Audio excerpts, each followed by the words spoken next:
Hello friends, history of study channel में आपका स्वागत है। फ्रेंड्स, ये तो हम सब जानते हैं कि अंग्रेज़ों ने हम पर इतने सालों तक शासन किया और अंत में हमें 15 अगस्त 1947 को आज़ादी मिली। इस आज़ादी के लिए बहुत से देशभक्त हुए जिन्होंने योगदान दिया। भगत सिंह, रानी लक्ष्मीबाई और भी बहुत सारे हैं जिनको आप जानते हैं। लेकिन कुछ ऐसे भी देशभक्त हैं जिनके बारे में आज हम नहीं जानते, तो हम उन्हीं देशभक्तों में से एक देशभक्त के बारे में इस वीडियो में बात करेंगे। ये हम सभी जानते हैं 1857 की क्रांति की शुरुआत मंगल पांडे ने की थी, लेकिन ये नहीं पता कि उससे भी 10 साल पहले एक देशभक्त हुए जिन्होंने अंग्रेज़ों के खिलाफ विद्रोह किया, जो कि अंग्रेज़ों के लिए कांटा बन चुका था। अगर अंग्रेज उस कांटे को ना निकालते तो शायद ही वो भारत में इतना बड़ा साम्राज्य बना पाते। तो उस देशभक्त का नाम है नरसिम्हा रेड्डी। तो हम आज इस वीडियो में नरसिम्हा रेड्डी के बारे में बात करते हैं। नरसिम्हा रेड्डी भारत के प्रथम स्वतंत्रता सेनानी हुए जिन्होंने अंग्रेजों के खिलाफ विद्रोह किया। नरसिम्हा रेड्डी का जन्म 24 नवंबर 1806 में आंध्र प्रदेश के कुर्नूल जिले में हुआ था। उनका पूरा नाम उल्लवड़ा नरसिम्हा रेड्डी था। उनके पिता का नाम उल्लवड़ा पेडामल्ला रेड्डी और दादाजी का नाम जयारामी रेड्डी था। उन्हें अपने दादाजी से ही कदपा, अनंतपुर, बेल्लारी जैसे 66 गांव से कर वसूलने का अधिकार मिला था। लेकिन जैसे जैसे अंग्रेज़ों का अधिकार बढ़ता जा रहा था, क्योंकि 1847 का टाइम पर अंग्रेज अपना अधिकार बढ़ा रहे थे भारत पर धीरे धीरे, लेकिन जैसे ही अंग्रेज़ों का उस क्षेत्र पर अधिकार होता है रायलसीमा के क्षेत्र पर, तो अंग्रेज़ों ने नरसिम्हा रेड्डी से उस आय को साझा करने के लिए कहा जो किसानों से आय हो रही थी।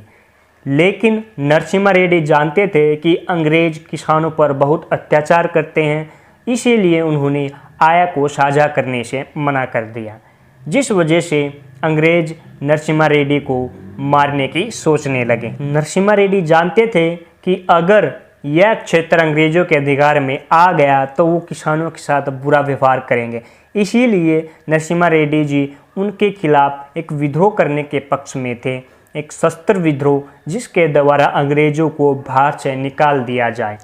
इसके लिए नरसिम्हा रेड्डी ने 10 जून 1846 को कोलकुटला में खजाने पर हमला कर दिया और उसको लूटकर कंबंग की ओर चल पड़े। नरसिम्हा रेड्डी ने एक अंग्रेज अधिकारी रुद्रराम को मारकर अंग्रेज़ों के खिलाफ विद्रोह कर दिया। अंग्रेज इस विद्रोह से बहुत घबरा गए, जिस वजह से उन्होंने नरसिम्हा रेड्डी को पकड़ने का आदेश दिया। इसके लिए कैप्टन नोट और वाटसन को लगाया गया, लेकिन वे दोनों नरसिम्हा रेड्डी को नहीं पकड़ सके।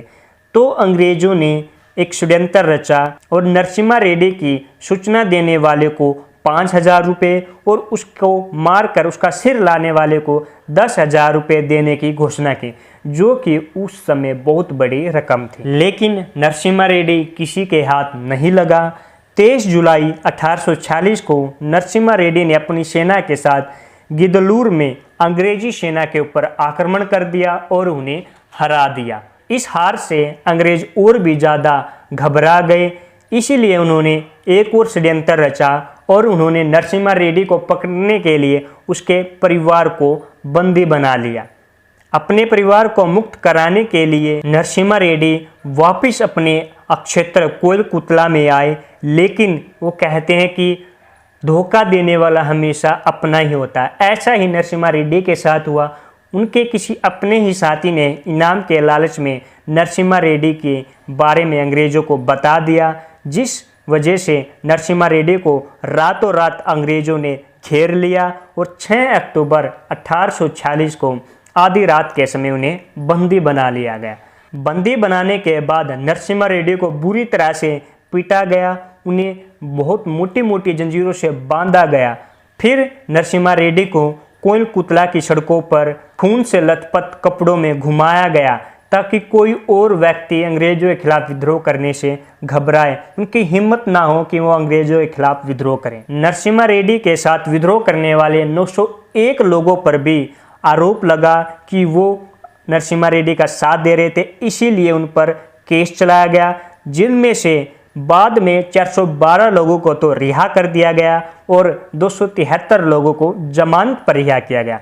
इनमें से 112 लोगों को बंदी बनाकर सजा दी गई 14 साल की, जिन्हें अंडमान निकोबार द्वीप समूह पर भेज दिया। नरसिम्हा रेड्डी पर हत्या और राजद्रोह का आरोप लगा और उन्हें फांसी की सजा दी गई। 6 सप्ताह बाद उन्हें सार्वजनिक रूप से कोइनकुतला में ही, जो कि कुर्नूल जिले में है, 22 फरवरी 1847 को फांसी दी गई। उनकी फांसी को देखने के लिए करीब 2000 लोग आए थे। आगे कोई नरसिम्हा रेड्डी पैदा न हो, इसके लिए अंग्रेजों ने लोगों को डराने के लिए नरसिम्हा रेड्डी के सिर को 30 सालों के लिए उस नगर के द्वार पर लटका दिया था, ताकि आगे किसी की भी हिम्मत अंग्रेजों के खिलाफ विद्रोह करने की ना हो। तो इस तरह नरसिम्हा रेड्डी अपनी भारत माता को आज़ाद कराते हुए अपने प्राणों का बलिदान कर देते हैं और लाखों लोगों के बीच क्रांति की भावना भर देते हैं, जिसका परिणाम हम 10 साल बाद 1857 की क्रांति में देखते हैं। तो फ्रेंड्स, ये थी नरसिम्हा रेड्डी जैसे देशभक्त की कहानी। अगर वीडियो अच्छी लगी है तो वीडियो को लाइक, शेयर, कमेंट जरूर करें। साथ ही हमारे चैनल को सब्सक्राइब करना ना भूलें। सब्सक्राइब करने के साथ बेल आइकन बटन जरूर दबाएं, ताकि ऐसी वीडियो आपके पास जल्द से जल्द पहुंच सके। धन्यवाद।